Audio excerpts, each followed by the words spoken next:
This short Bible study tidbit is presented by Mary Alta, a member of New Hope Community Church.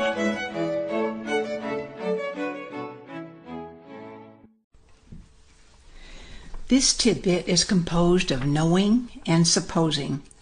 It is taken from the Gospel of John, chapter 8, verses 31 through 37, which is the account of Jesus explaining what it is to be a disciple. We know that Jesus said, "I am the light of the world. Whoever follows me will never walk in darkness, but will have the light of life." And we know that some Pharisees challenged him. We know also that some Jews put their faith in him. But now we must suppose that they somehow made this known to Jesus. Maybe they said they wanted to be his disciples. We can suppose that Jesus wanted to either test them or to let them know more fully what they had done.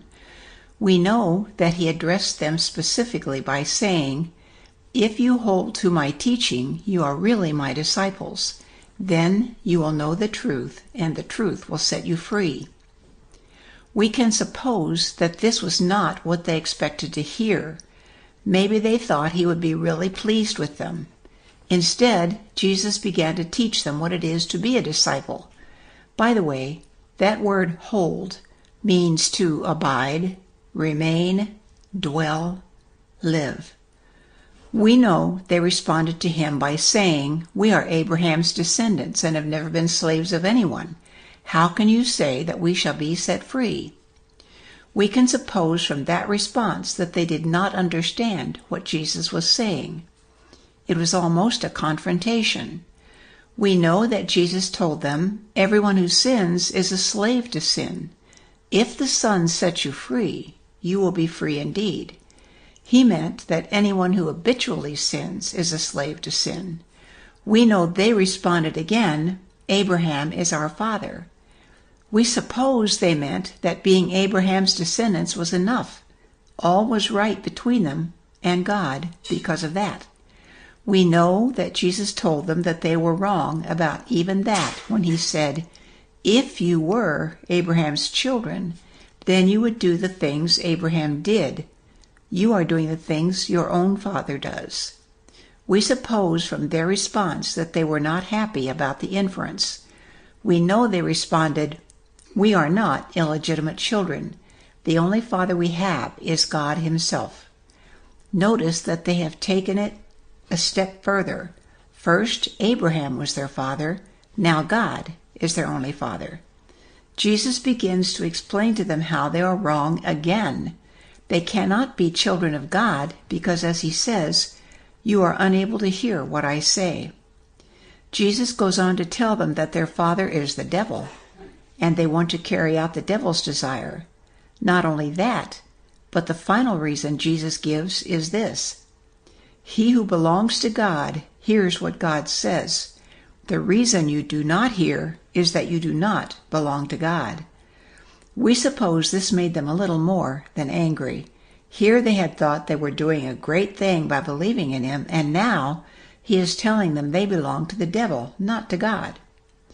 The Jews are not finished yet, however. Their only recourse is to accuse Jesus by saying, "Aren't we right in saying you are a Samaritan and demon-possessed?"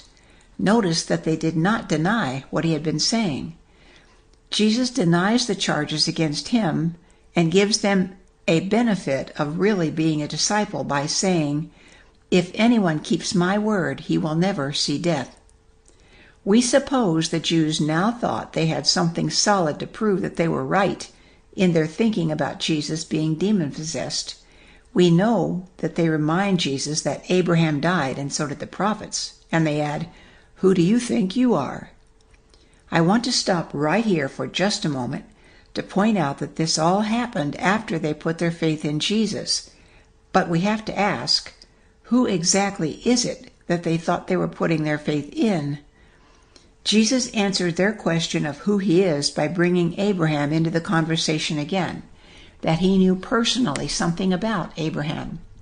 The Jews, we suppose, considered this more of the same raving of a demon-possessed man, because we know they say, "You are not yet 50 years old, and you have seen Abraham?" And we know Jesus gives them this definitive answer: before Abraham was born, I am. We can only suppose the rage and futility the Jews must have felt, but we know they picked up stones to stone him. How could it happen that people could believe and yet not be a disciple? Remember, a disciple is a learner. Not every disciple is a believer. Remember Judas. But think also of the parable of the sower and the seed, the one who heard the word, but then Satan snatched it away before he could be saved. Jesus said at the beginning, if you hold to my teaching, which means you are learning his teaching, that is one of the keys to being a disciple. There are many more to be found if you just keep reading. Thank you for sharing this time with me. Have a blessed day.